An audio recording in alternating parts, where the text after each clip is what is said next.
दिन हम लोगों ने बोरा पहना 14-15 मई 1983। उस दिन लक्ष्य केवल था कि बेटों की शराब छुड़ानी है।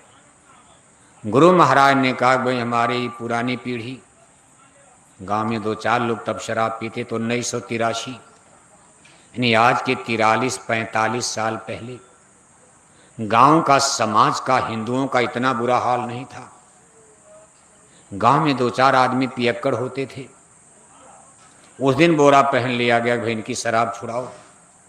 गुरु महाराज ने कहा देखो ये बुढ़े तो हो सकता ना छोड़ें क्योंकि 30 साल से 40 साल से दारू पी रहे। गांव में इनका पियक्कड़ नाम पड़ गया, लोग इनसे रास्ता बचाते कि आदमी पियक्कड़ इससे मत बोलो, अगर ये न छोड़ें तभी तो मरने वाले बुढ़े हो गए, इनको छोड़ देना।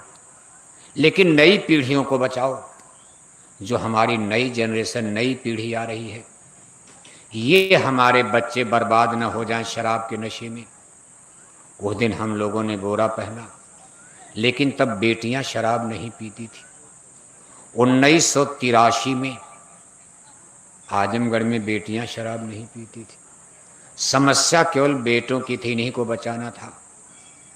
और बचाते बचाते देखो बेटे तो शराब छोड़े नहीं, और अब पता चला आजमगढ़ में हमारी बेटियों ने भी शराब पीना शुरू कर दिया। बेटी पुलिस में चली गई, माँ बाप को पता ही नहीं। वहां थाने में 11 बजे रात को शराब चल रही, पुलिस के सिपाही वहां पहले से शराब पीते। बेटी पुलिस बन करके वहां चली गई, कहते तू भी पी ले। अरे नहीं बाबा हम नहीं पिए। 2 दिन 2 महीना 4 महीना, अरे तुमको नौकरी करनी है पी ले, छोड़ गांव की बात, छोड़ धर्म करम, तुम शराब पियो पुलिस बनना। आपको आश्चर्य होगा, पुलिस बनाना बुरा नहीं था, लेकिन उसके पहले थाने में शराब बंद करनी चाहिए थी। आपने बेटियों को ऐसे कूड़े कचड़े गंदगी जगह में भेज दिया जहां पहले से लोग शराब पीते थे। आज हमारी बेटियां वहां जाकर के शराब पी रही, माँ बाप को पता नहीं, सास और ससुर को पता नहीं है बहू शराब पी रही। बेटी एमपी और एमएलए बन गई। दिल्ली लखनऊ में नेता लोग पहले से शराब पीते थे, आज हमारी बेटियां दिल्ली लखनऊ जाकर एमपी एमएलए बनकर शराब पी रही। आपने कहा था बेटी बचाओ बेटी पढ़ाओ, माँ बाप अपनी बेटियों को चौखट के बाहर दिन में नहीं जाने देना चाहते थे। आज के 50 साल पहले 18 साल की बेटी अगर दिन दोपहरी में गांव में अकेले जा रही तो माँ बाप निगरानी करते थे, तो देखो ये अकेले कहाँ घूमती रहती है, किससे मिलने जाती जरा पता लगाओ। लेकिन आपने नारा दिया बेटी बचाओ बेटी पढ़ाओ। आज माँ बाप ने अपनी बेटियों को बंगला और हैदराबाद दिल्ली चेन्नई भेज दिया, 1.5 2 हज़ार किलोमीटर दूर भेज दिया आपके भरोसे कि दिल्ली लखनऊ हमारी रक्षा करेगी, बेटियों की इज्जत आबरू बचाएगी। लेकिन माँ बाप को पता नहीं था यूनिवर्सिटी में भी शराब चलती। यूनिवर्सिटी में शराब कैसे आ गई, आश्चर्य होता। इतिहास आपसे सवाल करेगा और इसका जवाब किसी के पास नहीं है, सब मारे जाओगे। विद्या का सबसे बड़ा केंद्र यूनिवर्सिटी होता ज्ञान का, आज यूनिवर्सिटी में शराब कहाँ से आ गई। वहाँ के बड़े बड़े होटल बार क्लब हॉस्टल में 11-11 बजे रात तक हमारी बेटियां शराब पी रही हैं।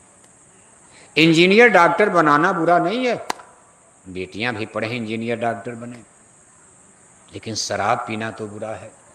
हम लोग बेटों से तबाह हैं, शराब पी रहे। कक्षा 10 पास नहीं कर पाए, कक्षा 10 फेल, पास नहीं कर पाए। अभी शादी नहीं ब्याह नहीं, माँ बाप के चोरी चोरी जंगल में जाकर गांजा पी रहे, शराब पी रहे।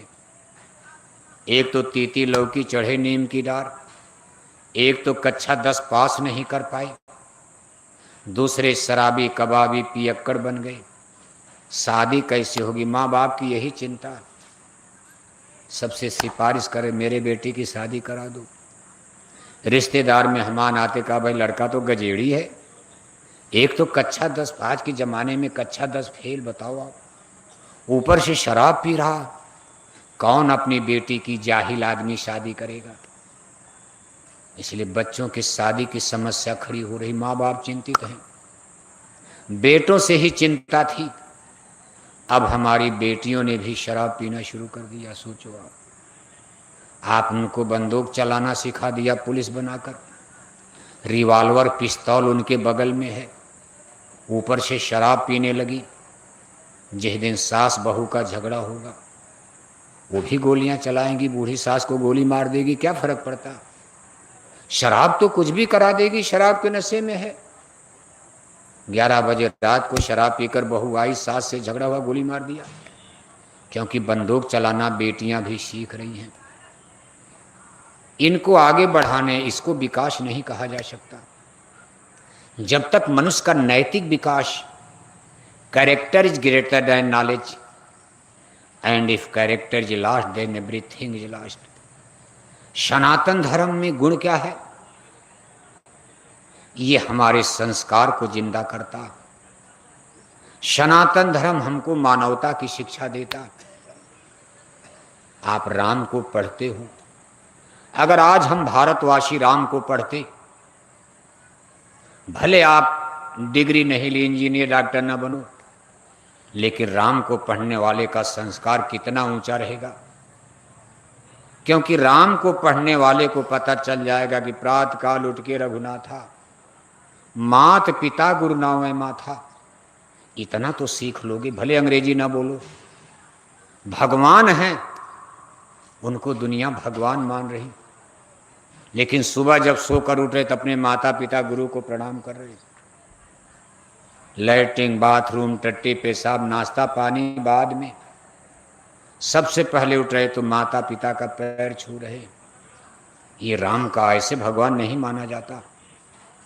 आज आप देख रहे हो बच्चों का संस्कार, सुबह उठकर मोबाइल देखने लगे, माँ बाप कुछ बोल रहे हैं तो झगड़ा करते हैं, बच्चे ही झगड़ा। अरे चुप रहो, आप क्या जानो दुनिया कहाँ चली गई।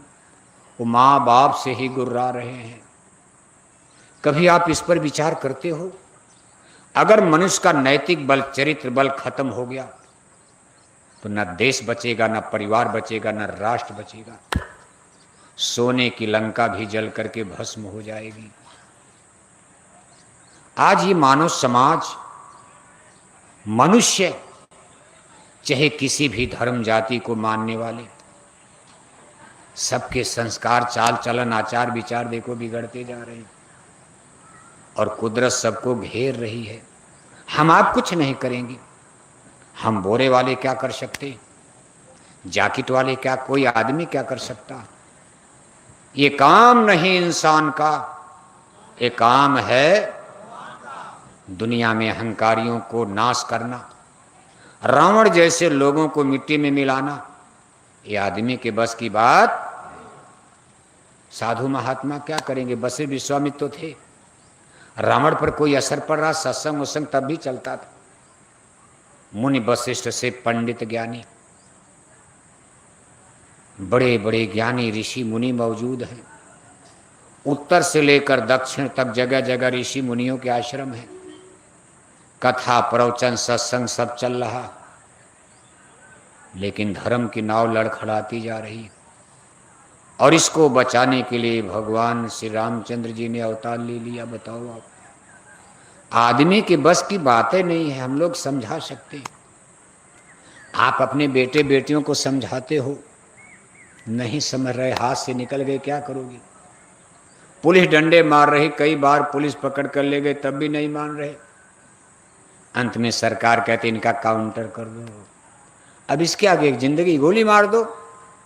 माँ बाप समझाए नहीं माने, पुलिस का डंडा बजा नहीं माने। इतना अपराध, इतना हिंसा, अनर्थ कर दिया।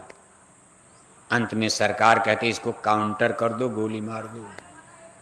माँ बाप को दर्द तो होता है जिसने जन्म दिया, भले उन्होंने गलत किया, लेकिन जिस जननी ने जन्म दिया उस माँ का कलेजा तो फटता है, लेकिन कोई क्या कर सकता। सब लोग समझा करके थक गए। जब नहीं कोई मानेगा तो क्या हो सकता। इसलिए ऋषि मुनि साधु संत महात्मा, उनके सत्संग की सीमा है। जैसे छोटी मोटी कपड़े में गंदगी है, साबुन से दूर हो जाएगी। अब कपड़ा एकदम गंदा हो गया तो कई बार साबुन लगाओगे आप, वो फट करके खत्म ही हो जाएगा, साफ नहीं होगा। इसी तरह से संसार में छोटी बहुत गड़बड़ी होती है। आदमी धर्म की अवमानना कर रहा, धर्म का अपमान कर रहा, छोटी बड़ी गलती भूल हो रही तो सत्संग में भी शक्ति है। सठ सुधरें सत संगति पाई, दो चार लाइन आप सुना दोगे शराबी शराब छोड़ देगा, दो चार लाइन सुना दोगे चोरी करने वाला चोरी छोड़ देगा, बुरे काम करने वाला बुराई छोड़ देगा। और छोड़ भी रहे बहुत लोग, देखो इतने जैकेट वाले आपके सामने बैठे हैं, ये भी तमाम लोग मछली खाते थे, शराब पीते थे, आज बदले। लेकिन अब कोई ये कहे भाई मेरी इस जन्म में शराब छूटने वाली। अब जिस गांव में आप बैठे हो, ये गांव देखो आप अहिरानी है, जिस गांव में आज आप बैठे हो, इसी गांव में कितने लोग ऐसे कहते हमारी इस जन्म में शराब छूटने वाली, जबकि अहीर हैं, यादव हैं। भगत वंश माना जाता है हिरानी को। गोसाई महाराज ने रामायण में लिखा, निर्मल मन अहीर निज दाशा, अहीरों को निर्मल मन बताया गया। लेकिन जब विध्वंस का समय आया तो यदुवंशी शराब पीने लगे, भगवान श्री कृष्ण ने उनका भी नाश करवा कर खत्म कर दो। ये सत्संग उत्संग से सुधरने वाले, छोटी मोटी दवा काम करने वाली नहीं है। ये रूढ़िवादी हो चुके, इस जन्म में सुधरने वाले ने मार खत्म कर दो, नहीं तो कोई अपने कुल वंश का नाश करवाएगा। भगवान श्री कृष्ण के 59 लड़के थे, 8 रानियां थी। आपको सुन करके आश्चर्य होगा, भगवान श्री कृष्ण के बुढ़ापे में उनके ही कई लड़के शराब पीने लगे। 59 लड़कों में कई लड़के खुद ही संगत में बिगड़कर शराब पी, बताओ जिनको भगवान कहते हो, उनके कई लड़के खुद शराब पीने लगे। भगवान श्री कृष्ण अंतर्यामी, उन्होंने बलदाऊ को बुलाया, बलराम अपने बड़े भाई को। बलराम जी थोड़ा कड़े मिजाज के आदमी थे, उनसे लोग डरते थे, कड़क आदमी थे। उन्होंने मरवाया पिटवाया सब कुछ, लेकिन कोई सुधार होता नजर नहीं आया। फिर भगवान श्री कृष्ण ने अपने गुरु दुर्वासा, भगवान श्री कृष्ण के आध्यात्मिक गुरु का नाम था दुर्वासा ऋषि, नाम सुनते हो, ये सब लोग यादव जाति में थे। दुर्वासा ऋषि का जन्म भी यदुकुल में हुआ था, यादव जाति में। ये 4 भाई थे, जैसे आप देखो चंद्रमा ऋषि, ये सब नाम सुनते हो, और सब लोग इसी आजमगढ़, इसी ये सब इसी एरिया में रहते थे। इसको भगवान राम ने, इस आजमगढ़ की धरती को भगवान राम ने ब्राह्मणों को दान कर दिया था अपने जमाने में। इसमें बड़े बड़े ऋषि मुनियों के आश्रम। ये भगवान श्री कृष्ण के आध्यात्मिक गुरु, उनके भौतिक गुरु थे संदीपनी ऋषि। ये उज्जैनी नगरी, मध्य प्रदेश उज्जैनी नगरी में रहते थे, जहाँ सुदामा ब्राह्मण के साथ दोनों लोग पढ़ते थे, कहानी आप सुनते हो। लेकिन इनके आध्यात्मिक गुरु थे दुर्वासा ऋषि। भगवान श्री कृष्ण ने अपने गुरुदेव को याद किया, कहा गुरु जी आप आइए, हमारे द्वारिकापुरी में सत्संग करके हिरानी को सुधारिए, वरना अभी मैंने राजाओं का नाश करवाया है, सारे राजवंश संसार में मैंने मिटा दिया महाभारत में। लेकिन आज वही गलती मेरी अहिरानी में हो रही है, यदुवंश में, द्वारिकापुरी में। बहुत बड़ी ताकत थी उस समय, सारे राजा लोग देखो महाभारत में मार दिए गए। भगवान श्री कृष्ण की यादव सेना, जिसको उस समय नारायणी सेना नाम दिया गया था, नारायण नाम भगवान का है, नारायणी सेना माने भगवान की सेना। नारायणी सेना द्वारिकापुरी में स्ट्रांग, मजबूत, इतनी बड़ी ये शक्ति बन गई थी, जैसे इस समय आप अमेरिका दे, अमेरिका सुपर पावर, इस तरह से भगवान श्री कृष्ण की द्वारिकापुरी की नारायणी सेना अमेरिका की तरह संसार की सुपर पावर बन गई थी। लेकिन समस्या संसार की यही है, प्रभुता पाई काई मद नाही, देता तो भगवान ही है, लेकिन आदमी को घमंड झूठे हो जाता। जैसे आप बहुत सुंदर हो, माँ बाप ने सुंदर बनाया, माँ बाप के बस का होता तो अपने बेटा बेटी सबको सुंदर बनाते। किसी डॉक्टर ने आपको सुंदर बना दिया, उसी क्रिएटर ने, कर्ता ने आपको अंधा नहीं बनाया। आपको बहरा नहीं बनाया, गूंगा नहीं बनाया, सुंदर शरीर दे दिया तो बस कहा मुझसे सुंदर कोई नहीं। अब उसी का घमंड है।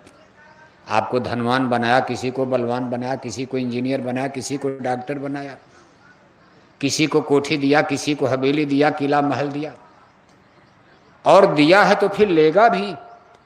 ये भी आप जानते हो कि परमानेंट नहीं दिया है। शरीर भी वापस लेगा। एक दिन मिट्टी में मिलकर मिट्टी बनोगे आप। इसी मिट्टी से आपको बनाया है। इस शरीर क्षितिजल पावक गगन समीरा, जल पृथ्वी अग्नि वायु आकाश मिट्टी से ही बनाई गई। और इसी आजमगढ़ की मिट्टी में आपको मिल जाना है। हिंदू जल करके मिलाए जाओगे, मुसलमान गड्ढा खोद कर मिट्टी में मिला दीजिए, कोई बचेगा? हिंदू जल्दी मिल जाओगे, मुसलमान 2-4 महीने में सड़ कर मिलेंगे। लेकिन मिट्टी में सबको मिलना है। मुसलमान इसलिए नहीं जलाते जहां से इस्लाम का जन्म हुआ। दीन ईमान इस्लाम अरब देश मक्का गांव में मोहम्मद साहब का जन्म 1400 साल पहले। जहां कुवैत, दुबई, सऊदी अरब, कुवैत, एक कतर, ओमान, तमाम अब तो देश अलग अलग, वो इलाका अरब देश, अरब कंट्रीज, वो इलाका देखो रेगिस्तानी इलाका है, पानी कम बरसता, वहाँ इस तरह से खेती होती नहीं होती, इसलिए वहाँ आबादी बहुत कम थी 1400 साल। आज भी कम है। सैकड़ों किलोमीटर चले जाओ कहीं गांव नहीं है। पानी न बरसने से वहाँ लकड़ी नहीं, जंगल नहीं है, लकड़ी नहीं है, पानी की भी कमी है। इसलिए वहाँ नियम बनाया भाई लकड़ी है नहीं, पानी है नहीं, कमी है। पीने का पानी मिलना कठिन है तो कहाँ पानी मिलेगा, कहाँ लकड़ी मिलेगी। और जमीन बहुत ज़्यादा है, गड्ढा खोद कर इसी में दफना दो। इसमें कोई धर्म की बात नहीं, परिस्थितियां हैं। भारत की धरती पर यहाँ गंगा जमुना का पानी है, जंगल, लकड़ी, तमाम बाग बगीचा, लकड़ी की कमी है नहीं। इसलिए यहाँ नियम बना दिया तुरंत जलाकर खत्म कर दो, क्योंकि यहाँ जनसंख्या बहुत, जमीन कम है। अब सब हिंदू मुसलमान कब्रस्तान बनाओगे तो सब जमीन तो कब्रस्तान में, गेहूं चावल कहाँ पैदा होगा। अब मुसलमानों की समस्या आगे आएगी। आप कहोगे हमको 100 एकड़ का कब्रस्तान दो, अब 100 एकड़ जमीन कहाँ मिलेगी। और जो कब्रस्तान आपकी बनी है, जनसंख्या बढ़ रही, उसमें दफनाओगे कहाँ अब आप। इसलिए नियम बदल जाए तो कोई उसमें दिक्कत नहीं। इस पर मुसलमान भाई, उससे हम कमेंट नहीं कर रहे, इस पर मुसलमान भाइयों को बेचारे बस शरीर मिट्टी में मिलना है। कोरोना में आपने देखा न कोई कफन दर पाया, न कोई जला पाया। कोई अपने घर दादा दादी की लाश ले, अस्पताल में हिंदू मर रहे, मुसलमान मर रहे कोरोना में। जैसे भी गड्ढा खोद, कोई छूने नहीं। पति ने पत्नी को छोड़ दिया, पत्नी ने पति को छोड़ दिया, कहा महाराज घर ले जाएंगे, कफन दफन करेंगे, पूरा घर मर जाएगा, छोड़ो, यहीं छोड़ दिया। अस्पताल के कर्मचारी लाद करके क्रेन पर, मशीन पर, और जा करके गड्ढा खोद कर हिंदू पर मुसलमान, मुसलमान पर हिंदू, औरत पर मर्द, मर्द पर औरत, मशीन से गड्ढे में डालकर उसी जूता चप्पल साड़ी धोती में मिट्टी से दबा दिया।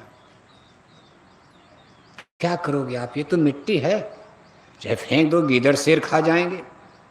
लेकिन चूंकि बाप दादे हैं, सम्मान है, इसलिए इज्जत के साथ जलाया जाता, भाई सम्मान किया जाता। बाकी तो आप वैसे भी लड़ाइयाँ होती हैं, तमाम जंगल पहाड़ में सिपाही मर जाते, लाश नहीं मिल रही।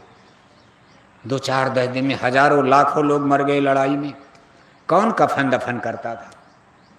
गिद्ध, सियार, उनकी लाश को खा पी करके खत्म कर दे, हड्डी बचती थी। कुल मिलाकर ये जान लो, ये शरीर मिट्टी है, आपसे लिया जाएगा। दौलत, कोठी, हवेली, जमीन, बगीचा, ये सब आपका वापस लिया जाएगा। जिसने दिया वापस लेगा। अब जो चीज हमारी है नहीं, घमंड करने की क्या बात है। इसलिए संत महापुरुष समझाते हैं कि मन रे क्या गुमान है अब करना। गुमान माने घमंड। किस चीज का घमंड करते हो? तन तो तेरा खाक मिलेगा, 84 जा पड़ना, मन रे क्या गुमान है अब करना। एक दिन शरीर मिट्टी में मिल जाएगा, आत्मा बचेगी। आप आत्मा हो, ये जीवात्मा मरती नहीं। भगवान के ने गीता में कहा कि शरीर और आत्मा अलग अलग विषय सब्जेक्ट है। शरीर हमारा तो कपड़े के समान है। वह सांस से जीवड़ानी जथा विहाय ग्रहणाति नराणी नरो अप्राणी तथा विहाय शरीराण जीर्णा ग्रहणाति आत्मानि नवानि देही। भगवान जोगेश्वर श्री कृष्ण अर्जुन को समझा रहे हैं कि पार्थ, ये शरीर तो एक कपड़े के समान है।